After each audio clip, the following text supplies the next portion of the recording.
মানুষের জীবনে রিজিক শুধু অর্থ উপার্জনের বিষয় নয়, বরং ইবাদতেরও একটি গুরুত্বপূর্ণ অংশ।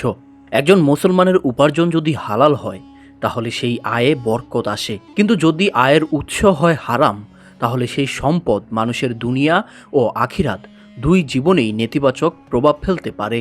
ইসলামী শরীয়তে এমন কিছু পেশা ও আয়ের উৎস রয়েছে যেগুলোকে স্পষ্টভাবে নিষিদ্ধ বা হারাম বলা হয়েছে।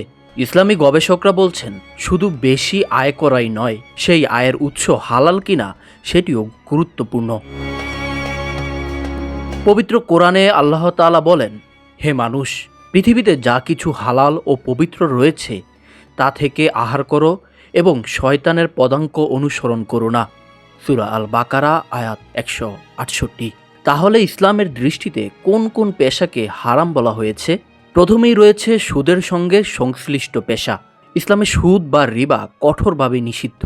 শুধু সুদ গ্রহণ বা প্রদান নয়, সুদের হিসাব লেখা, চুক্তি তৈরি করা কিংবা সেই লেনদেনে সহযোগিতা করাকেও কঠিনভাবে নিরুৎসাহিত করা হয়েছে।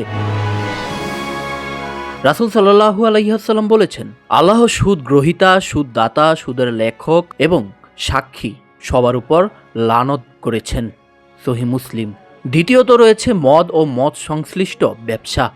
মদ উৎপাদন, বিক্রি, পরিবহন, পরিবেশন কিংবা এই ব্যবসার সঙ্গে যে কোনোভাবে জড়িত থাকা ইসলামী শরীয়তে বৈধ নয়। হাদিসে এসেছে, রাসূল সাল্লাল্লাহু আলাইহি ওয়াসাল্লাম মাদকে কেন্দ্র করে জড়িত একাধিক শ্রেণীর মানুষের উপর লানত করেছেন। অর্থাৎ শুধু পানকারী নয়, পুরো ব্যবসায়িক চক্রকেই নিষিদ্ধ করা হয়েছে। তৃতীয়ত, পতিতাবৃত্তি ও অশ্লীলতার মাধ্যমে আয়। ইসলাম মানুষের মর্যাদা, লজ্জাশীলতা এবং পারিবারিক মূল্যবোধ রক্ষার উপর গুরুত্ব দেয়। তাই দেহ ব্যবসা, অশ্লীল কন্টেন্ট তৈরি বা ছড়িয়ে অর্থ উপার্জনকে হারাম বলা হয়েছে। চতুর্থত, মূর্তি বা উপাসনার উদ্দেশ্যে প্রতিমা নির্মাণ। বিভিন্ন হাদিসে এসেছে, জীবন্ত প্রাণীর মূর্তি তৈরির বিষয়ে সতর্কতা এসেছে, বিশেষ করে যেসব মূর্তি পূজা বা উপাসনার কাজে ব্যবহৃত হয়। তবে আধুনিক প্রযুক্তি, চিকিৎসা, শিক্ষা কিংবা শিল্পকলার কিছু ক্ষেত্রে বিষয়টিকে নিয়ে সমসাময়িক ইসলামিক গবেষকদের মধ্যে ভিন্ন মত রয়েছে।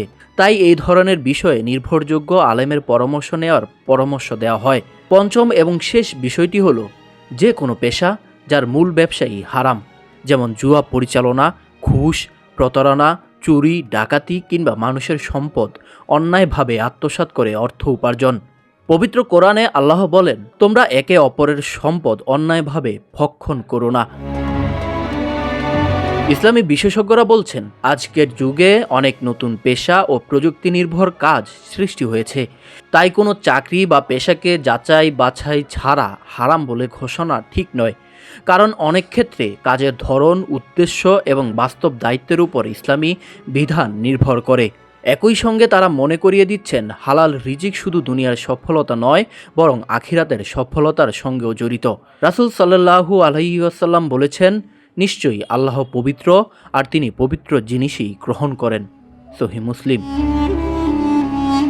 তাই ইসলামী শিক্ষায় জোর দেওয়া হয়েছে, উপার্জন কম হলেও যদি হালাল হয় তবে তাতেই রয়েছে প্রকৃত বরকত। আর হারাম পথে অর্জিত বিপুল সম্পদ বাহ্যিকভাবে আকর্ষণীয় মনে হলেও তা মানুষের জীবনে অশান্তি ও আল্লাহর অসন্তুষ্টির কারণ হতে পারে।